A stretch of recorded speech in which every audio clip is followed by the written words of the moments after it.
స్కూల్లో ఉన్నప్పుడు ఒక అమ్మాయిని కొంతమంది పిల్లలు హింసిస్తారు. ఆ పిల్లలు చాలా రిచ్.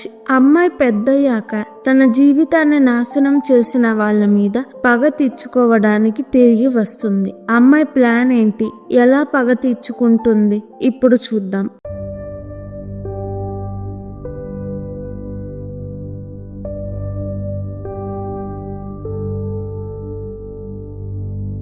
(2022) మూన్ కొత్త ఇంటికి షిఫ్ట్ అవుతుంది. తన బాడీ మీద స్కార్స్ ఉంటాయి. గోడ మీద కొంతమంది ఫొటోస్ పెట్టుకుంటుంది. యోన్జిన్ అనే ఆమె మీద పగ తీర్చుకోవడానికి వచ్చింది. 2004లో మూన్ స్కూల్లో ఉన్నప్పుడు తనని యోన్జిన్, సారా, చోయ్, సోన్ ఏడిపిస్తూ ఉంటారు. వాళ్ళ బ్యాచ్ లో జాన్ ఉంటాడు. అతను యోన్జిన్ బాయ్ ఫ్రెండ్. యోన్జిన్ ఎవరినైనా ఏడిపిస్తుంటే వాళ్ళతో కలవడు, వాళ్ళని ఆపడు, అలా సైలెంట్ గా చూస్తూ ఉంటాడు. జాన్, యోన్జిన్, సారా రిచ్. చోయ్, సోన్ అంత రిచ్ కాదు. సోన్ మెడ మీద టాటూ ఉంటుంది. మూన్ తట్టుకోలేక ఒకరోజు పోలీస్ స్టేషన్ కి వెళ్లి యోన్జిన్ వాళ్ళ మీద కంప్లైంట్ ఇస్తుంది. స్కూల్లో టీచర్ వచ్చి ఇంత చిన్న విషయానికి పోలీస్ స్టేషన్ కి ఎందుకు వచ్చావు అని మూన్ ని తిడతాడు. బుల్లీస్ ని వాళ్ళ పేరెంట్స్ వచ్చి తీసుకువెళ్తారు. యోన్జిన్ ని వాళ్ళ అమ్మ ఒక చిన్న సమస్యని కూడా సాల్వ్ చేయలేకపోయావా, పోలీస్ స్టేషన్ దాకా తీసుకువెళ్ళావు అని తిడుతుంది. నెక్స్ట్ రోజు స్కూల్లో యోన్జిన్ వాళ్ళు మూన్ పోలీస్ స్టేషన్ లో కంప్లైంట్ ఇచ్చిందని తనని హెయిర్ స్ట్రైట్నర్ తో కాలుస్తారు. మూన్ వద్దు అని చాలా రిక్వెస్ట్ చేస్తుంది, కానీ వాళ్ళు ఆగరు. మూన్ కి తన పేరెంట్స్ కానీ టీచర్స్ కానీ ఎవ్వరూ హెల్ప్ చెయ్యరు. మూన్ స్కూల్లో నర్స్ దగ్గరికి వెళ్లి ఆయింట్మెంట్ అడుగుతుంది. నర్స్, నీ చేతికి ఏమైంది, ఎవరు చేశారు, ఇంతకు ముందు కూడా నువ్వు దెబ్బలతో నా దగ్గరికి వచ్చావు, ఎవరు చేశారో నాకు చెప్పు అని అడుగుతుంది. యోన్జిన్ అక్కడే ఉంటుంది. నర్స్ కి నేనే చేశాను, ఇప్పుడు నేనే చేశాను, ఇంతకు ముందు కూడా నేనే చేశాను అంటుంది. నర్సు సైలెంట్ గా ఉంటుంది. సాయంత్రం మూన్ తన ఇంటికి వెళ్లేసరికి యోన్జిన్ వాళ్ళందరూ తన ఇంట్లో ఉంటారు. మూన్ తో నువ్వు మా ముందు డాన్స్ చెయ్యి, లేకపోతే ఐరన్ బాక్స్ తో నేను కాలుస్తాము అని బెదిరిస్తారు. మూన్ ఏమీ చెయ్యలేక డాన్స్ వేస్తుంది. యోన్జిన్ వాళ్ళు మూన్ కాళ్ళ మీద కూడా కాలుస్తారు. నెక్స్ట్ రోజు దెబ్బలకి మందు అడగడానికి స్కూల్లో నర్స్ దగ్గరికి వెళ్తుంది. నర్స్ రిజైన్ చేసి స్కూల్ నుంచి వెళ్లిపోయింది అని రూమ్ క్లోజ్ చేశారు. మూన్ చాలా బాధపడుతుంది. స్కూల్ మేడ మీద నుంచి కిందకి దూకి సూసైడ్ చేసుకుందాము అని గోడెక్కుతుంది, కానీ భయం వేసి దూకలేదు.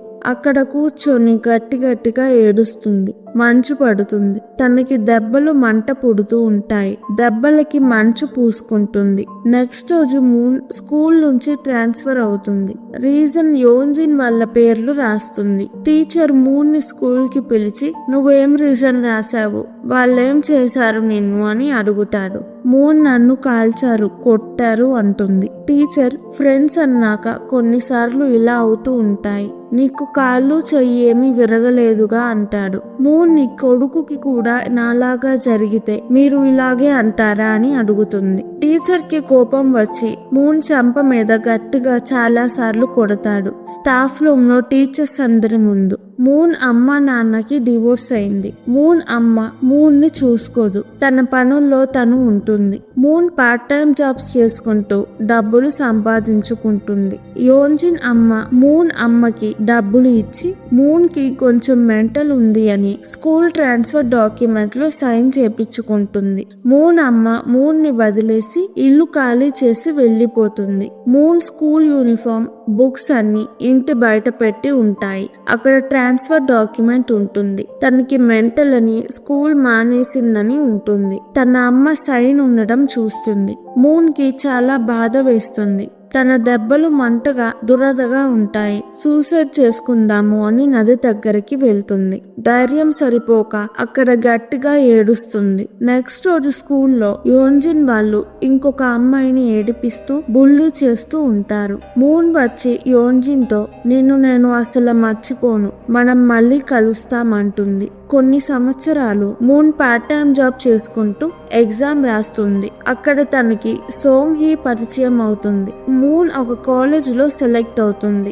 జాబ్ మానేసి కాలేజ్కి వెళ్తుంది. బాగా చదువుకుంటుంది. యోంజిన్ మీద పగ తీర్చుకోవాలని ఎదురు చూస్తుంది. కొన్ని సంవత్సరాల తర్వాత యోంజిన్ న్యూస్ యాంకర్ అవుతుంది. సారా ఆర్టిస్ట్. సారా సోన్కి డబ్బులిచ్చి డ్రగ్స్ తెప్పించుకుంటుంది. Choi air hostess. జోన్ పెద్ద స్టోర్కి ఓనర్. మూన్ వాళ్ళందరినీ సోషల్ మీడియాలో ఫాలో అవుతుంది. సోంహీకి మూన్ యోంజిన్ మీద పగ తీర్చుకోవడానికి ప్లాన్ చేస్తుంది అని తెలుసు. మూన్ కి హెల్ప్ గా ఉంటుంది. యోంజిన్ పెళ్ళవుతుంది. యోంజిన్ హస్బెండ్ దోయాంగ్ ఒక కన్స్ట్రక్షన్ కంపెనీకి ఓనర్. తను చాలా రిచ్. దోయాంగ్ యోంజిన్ పని చేస్తున్న న్యూస్ ఛానల్ కి యోంజిన్ కి హెల్ప్ గా అవుతుందని అప్పుడప్పుడు యాడ్ స్పాన్సర్ చేస్తూ ఉంటాడు. మూన్ టీచర్ కోర్స్ చేస్తూ పార్ట్ టైం జాబ్స్ చేసుకుంటుంది. మూన్ కి ఇంకా దెబ్బలు మంటగా దురదగా ఉంటాయి. ఒకరోజు ఇంటికి వెళ్తుంటే రోడ్డు మీద కళ్ళు తిరిగి పడిపోతుంది. హాస్పిటల్లో జాయిన్ చేస్తారు. జూ హాస్పిటల్లో ఒక ఇంటర్న్ మూన్ కి ఇంజెక్షన్ వేస్తూ మూన్ కి ఉన్న స్కార్స్ చూస్తాడు. మూన్ అక్కడి నుంచి వెళ్లిపోతుంది. మూన్ టెస్ట్ రిజల్ట్స్ లో తనకి హెల్త్ సరిగ్గా లేదు అని వస్తుంది. జూ మూన్ రిపోర్ట్స్ గురించి చెప్పడానికి తను చదువుతున్న కాలేజ్ కి వెళ్తాడు. మూన్ కి రిపోర్ట్స్ ఇవ్వడం కుదరదు. గో అనే గేమ్ పార్క్ లో కొంతమంది ఆడుతుంటే చూస్తుంది. అక్కడ జూ కూడా గేమ్ చూస్తూ ఉంటాడు. మూన్ ని చూసి మూన్ కి రిపోర్ట్స్ ఇచ్చి మెడిసిన్స్ కరెక్ట్ గా వేసుకోమంటాడు. మూన్ కి గో ఆడడం రాదు. జూ మూన్ కి ప్రతిరోజు పార్క్ లో గో నేర్పిస్తాడు. మూన్ టీచర్ ఎగ్జామ్ దగ్గరికి వస్తుంది. మూన్ జూతో ఇదే మనం ఆఖరిసారి కలవడం. నాకు గో ఆడడం నేర్పించినందుకు థ్యాంక్స్ అంటుంది. మూన్ కి జూతో సమయం గడపడం నచ్చుతుంది. జూ మూన్ ని మిస్ అవుతాడు. కొన్నిసార్లు పార్క్ కి వెళ్లి మూన్ ఉందేమో అని చూస్తాడు. మూన్ అక్కడ ఉండదు. జూ బాధపడతాడు. మూన్ టీచర్ ఎగ్జామ్ పాస్ అవుతుంది. యోంజిన్ కి పాప పుడుతుంది. ఏసోల్. మూన్ తన చిన్నప్పటి పగ తీర్చుకుంటుందా? తన ప్లాన్ ఏంటి? నెక్స్ట్ పార్ట్ లో చూద్దాం. ఈ వీడియో కనుక మీకు నచ్చినట్టయితే ప్లీజ్ వీడియోని లైక్ చేసి ఛానల్ని సబ్స్క్రైబ్ చేసుకోండి. ఇలాంటి ఏషియన్ డ్రామా కావాలంటే కింద కమెంట్స్ లో చెప్పండి. నేను తప్పకుండా ఎక్స్ప్లెనేషన్ వీడియో చేస్తాను. Thank you. మళ్ళీ వచ్చే వీడియోలో కలుద్దాం.